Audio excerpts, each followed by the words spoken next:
Net, it's like debt.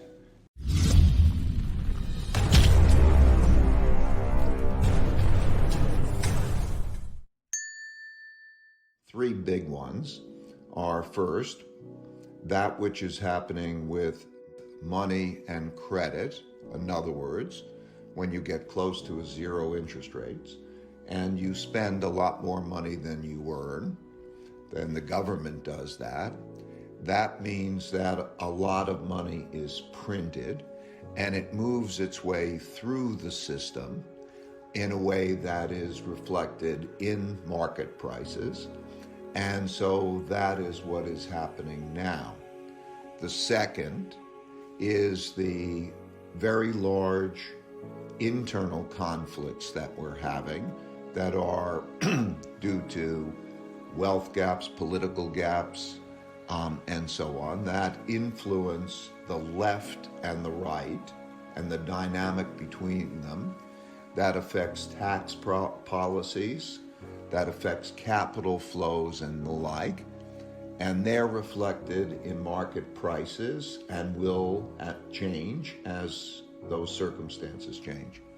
And the third big influence is the rise of a great power, China, to challenge the existing leading power and the existing world order, and that is being reflected in market prices, but will be reflected more as those circumstances change.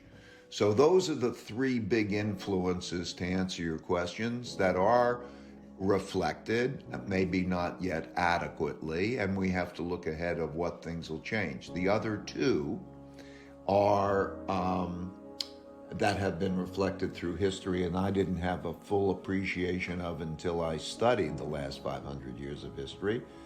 Those two are technology and inventiveness changes. We're accelerating the rate at which they are occurring, and that adaptability and change is affecting our lives in big ways. So you cannot ignore the technologically and inventiveness changes. And the fifth are acts of nature. You know, the one thing that was interesting to me when I studied the last 500 years of history is that acts of nature, and they could be climate related, droughts and floods and pandemics, had cost more lives and toppled more civilizations than anything else, including wars. So they are something that comes along irregularly. You know, when you have the pandemic or the drought or that event that comes along once in 100 years or so, they have had big effects too. So pandemic is a reminder of those. But those are the drivers, and they will remain the main drivers. And as they change, prices will continue to change. I think you have to look at the dynamic behind those prices, and I think I would look at them a bit differently. Regarding the dynamic behind those prices, it is that we are spending more than we are earning by a lot, individuals and the country as a whole, and that we need money, partially because of the political issues, partially for all the reasons that you know. So a lot of debt is being created that is also producing the need for a lot of money. And as a result of that, we have very negative real interest rates. Real interest rates of short-term interest rates are significantly negative, and even bond yields, real bond yields, are over 100 basis points negative.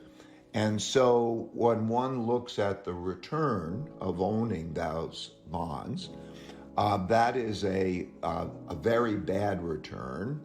It means that if you save in those assets and you put it away, that you will lose buying power at probably a rate of 3 to 5% per year. We can guess what inflation is, and we can talk about that. but you will lose that, and that tax on your buying power makes one will not want to be saving in those assets.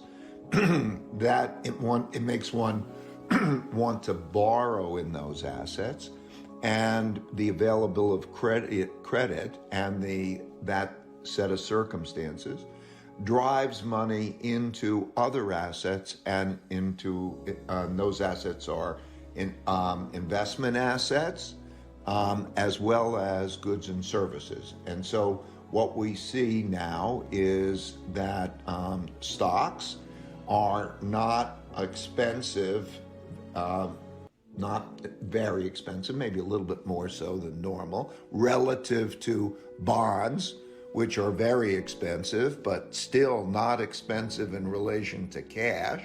And so they are all having expected returns that are comparatively low, and we have an inflationary period.